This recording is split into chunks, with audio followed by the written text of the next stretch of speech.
بسم الله الرحمن الرحيم. ازيكم حبايبي، عاملين ايه؟ النهارده بقى هعمل معاكم تورتايه للحفلات والمناسبات. وانا النهارده عملتها بمناسبه نجاح بنتي في البكالوريوس. عقبال ما تفرحوا باولادكم يا رب كده، عقبال ما يوصلوا للمرحله دي. ربنا يا رب يبارك لكم فيهم كده. طبعا انا عملت تورتايه مبسطه زي ما انتم شايفين، طريقه اقتصاديه وجميله ومش هقول لكم ان المكونات من البيت، يعني احنا مش شيفات حلواني عشان يبقى عندنا المكونات في البيت. بس احنا بنحب نحضر حاجتنا واحده واحده. مره نشتري مثلا الكريمه، مره نشتري ده الدقيق، مره نعمل إيه، بنحضر حاجاتنا تبقى عندنا. تقوم الحاجه اما نطق في دماغنا نعمل الحاجه تبقى موجوده يعني. فكده تشاركوا معايا التورتايه الجميله دي، عاملاها بطريقه مبسطه جدا.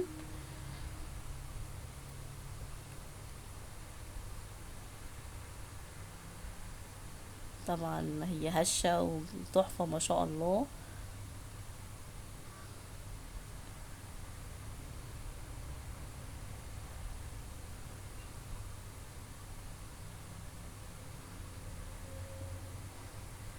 نشوف مع بعض دلوقتي. تبصوا قطعة التورتاية هشة وجميلة جدا واسفنجية، حلوة جدا، روعة ما شاء الله.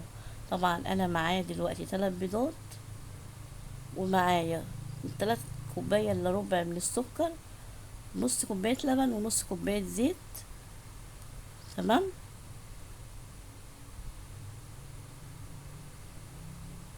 وطبعا كوباية ونص من الدقيق. وهنضرب بقى البيض مع السكر، نضربهم جامد، وهننزل بنص كوباية الزيت ونص كوباية اللبن. طبعا انا مش ضايفة لبن وزيت كتير، علشان انا عايزة الكيكة اسفنجية شوية يعني. السوائل بتخليش ترتفع، بتخليش الكيك يرتفع قوي. تمام. وهننزل طبعا بالدقيق تدريجي زي ما انتوا شايفين كده. ومعايا طبعا معلقة من البيكنج باودر.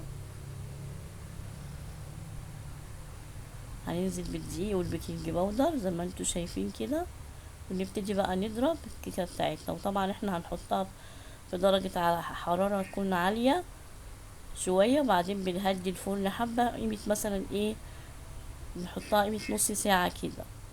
كل واحد بقى وحسب الفرن بتاعه يعني. وانا عاملة التورتاية النهاردة على رسمة القلب زي ما انتوا شايفين كده.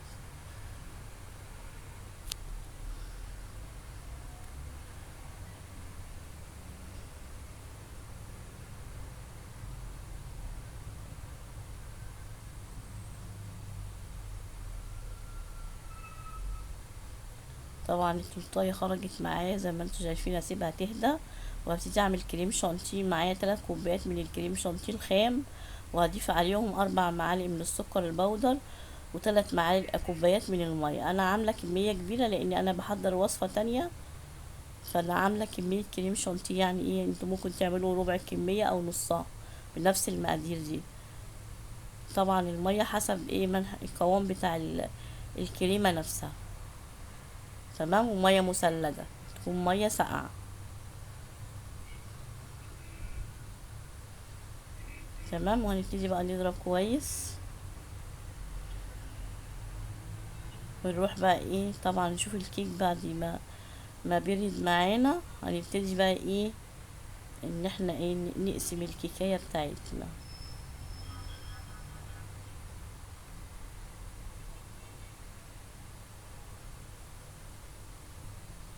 ادي الكيكاية بتاعتنا معانا، هنقسمها بقى بالراحة، بيكون بسكينة مشرشرة كده معانا او اي سكينة مفيش مشكلة.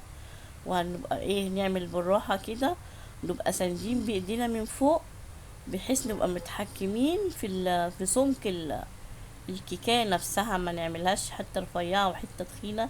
نبتدي نحدد بالراحة كده، وبإحساسنا كده من تحت ايدينا ان احنا ماشيين صح يعني. تمام. اللهم صل وسلم وبارك على سيدنا محمد وعلى اهله وصحبه وسلم. طبعا انا الكيك قسمته اهو معاكم، وشلت القشرة بتاعت اللي بتبقى فوق دي. وطبعا انا بسقي الكيك. طبعا انا بسقيه ايه، لا سيرم يكون خفيف، يا اما بضيف لبن على معلقه فانيليا على معلقه سكر. فانا ما كانش عندي سيرم متوفر يعني، فانا حطيت لبن على فانيليا على سكر وسقيت الايه الكيك بتاعنا زي ما انتوا شايفين كده. طبعا هي كيكايه متوسطه يعني في الارتفاع بتاعها، مش عالي قوي. طبعا دي حاجه بقى حسب ما انتوا بتحبوا بقى الارتفاع الكيكه بتاعكم. بس دي المقادير بتاعتنا بكيكه، كيكه بسيطه وسهله يعني. تمام كده. هي على رسمه القلب زي ما انتوا شايفين. انا طبعا النص اللي تحت ضفت عليه الكريم شانتيه زي ما انتوا شايفين كده. لا اله الا الله. طبعا انا عايزه اقول لكم احنا مش شيفات حلواني، احنا شيفات طبخ بقى، فبنجتهد على قد ما نقدر نعمل يعني. ولازم كل حاجه طبعا تبقى عندنا على القناه، وتشاركوا معانا كده ونشوف الدنيا كلنا مع بعض يعني.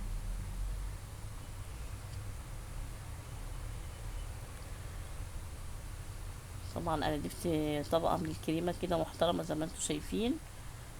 وهبتدي بقى اجلس كده بالكريم شانتيه، وهبتدي اضيف بقى النص التاني، وهبتدي اجلس تاني بالكريم شانتيه.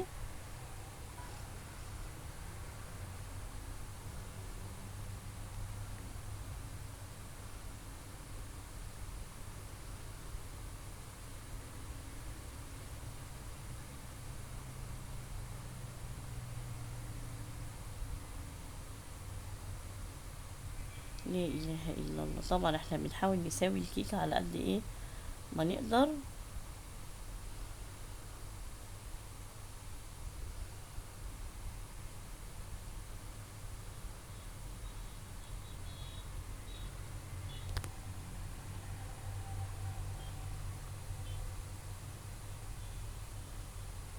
لا اله الا الله. معلش انا ما طول عليكم في المقطع ده شويه عشان نشوف الخطوات بتاعه التزيين وكده. بتبقى يعني خطوات بسيطه بس طويله شويه. زي ما انتوا بحاول ان انا اغطي الكيك كله بالكريم شانتيه، وبجلسه كده كويس على الكيكايه، وايه وانا بحيث ان يطلع متساوي معايا. تمام.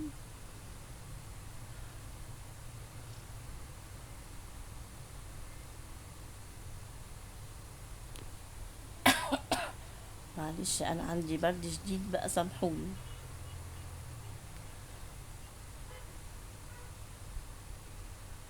هبتدي اسويها كده زي ما انتوا شايفين بطريقه سهله. طبعا وانا بجلس بقى ايه ممكن ابل السكينه بحيث ان يبقى السطح ايه متساوي معايا.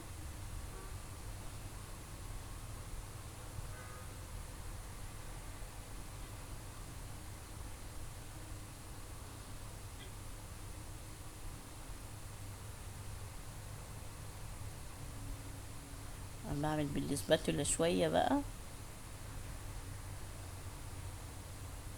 نعمل كل حاجه في بيوتنا لاولادنا يعني. انتوا عارفين الاسعار بره بقت عامله ازاي، ممكن ما يبقاش يعني الفينش اللي هو يعني، بس هدينا ايه من فرح ولادنا وخلاص. طبعا انا ببل السكينه بالميه عشان اساوي السطح بتاع الكيكايه بتاعتنا على قد ما اقدر يعني. بقى عملتها بصراحه.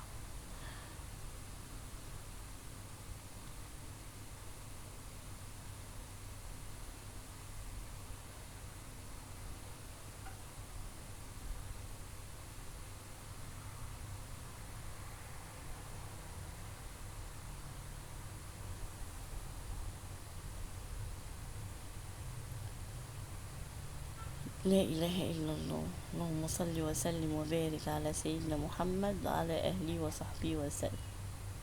طبعا انا سويت السطح بتاعها خالص، وهظبطها تماما يعني على قد ما اقدر. طبعا انا ما عنديش القاعده بتاعه الكيك دون بتاعه التورتايه، فانا حطيت يعني جبت الطبق ده من عندي وحطيت التورتايه عليه. ابسط طريقه كده عندنا يعني. طبعا انا رسمت قلب صغير زي ما انتوا شايفين كده، وهبتدي ايه اعمل روزيتات ورد كده زي ما انتوا شايفين مفتوحه كده. وهبتدي احشيها بقى ايه الفراغات اللي فيها دي هحشيها بقى. هضيف لون احمر على الكريمه واخففه شويه، وهحشي بيه القلب والروزيتات الورد دي. وطبعا وبرضك هيبقى معايا طبعا الشوكولاتة شيبسي، وهيبقى معايا ايه آه بسم الله الرحمن الرحيم. ما اعرفش في الحاجات دي قوي يعني، اسمه ايه اللي هو الخرز بتاع الشوكولاتة يعني.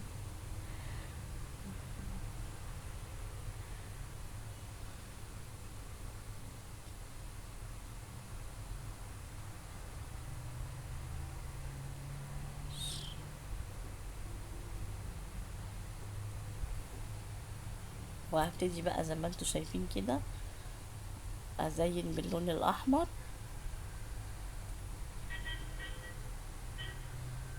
وعملت روزيتات بالورد زي ما انتوا شايفين كده على حرف التورتايه.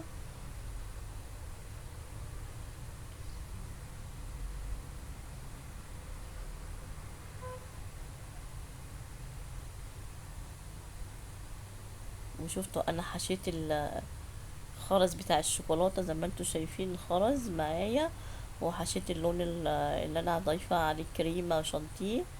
تمام. وايه وزي ما انتوا شايفين ايه شوكليت شيبسي برضو ايه حشيت الروزيتات بالشوكليت شيبس. وهبتدي انطور بقى الشوكليت الشيبسي على التورتايه زي ما انتوا شايفين كده.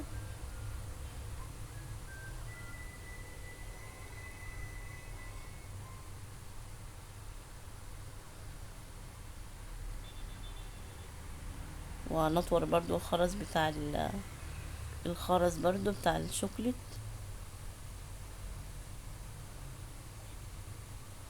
بصوا بقت جميلة تحفة. طبعا العملية بتبقى عملية أذواق في الآخر، الواحد بيتخيل بقى وإيه ويبتدي إن هو يفنن بقى زي ما بتقولوا كده. كل التزيين ده حسب ذوقكم انتوا بقى.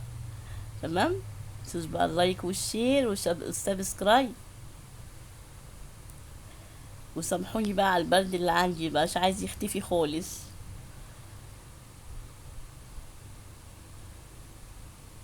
شفت طلعت تحفة ما شاء الله جميلة جدا. اعملوا لولادكم فرحوهم وبلاش نشتري الحاجات الاسعار اللي بنسمع عنها دي بتبقى غالية جدا. يعني الحاجة دي نخليها مثلا مرة كده تفاريح يعني، لكن نحاول نعمل لولادنا كل حاجة في البيت بأبسط الطرق يعني.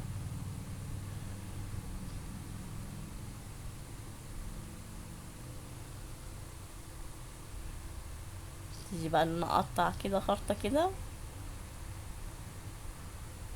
واوريكم معايا بقى القوام بتاعها.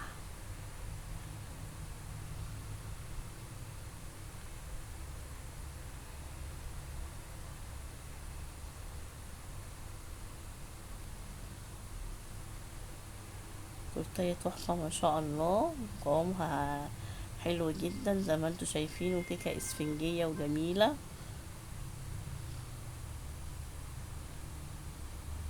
السلام عليكم ورحمة الله وبركاته.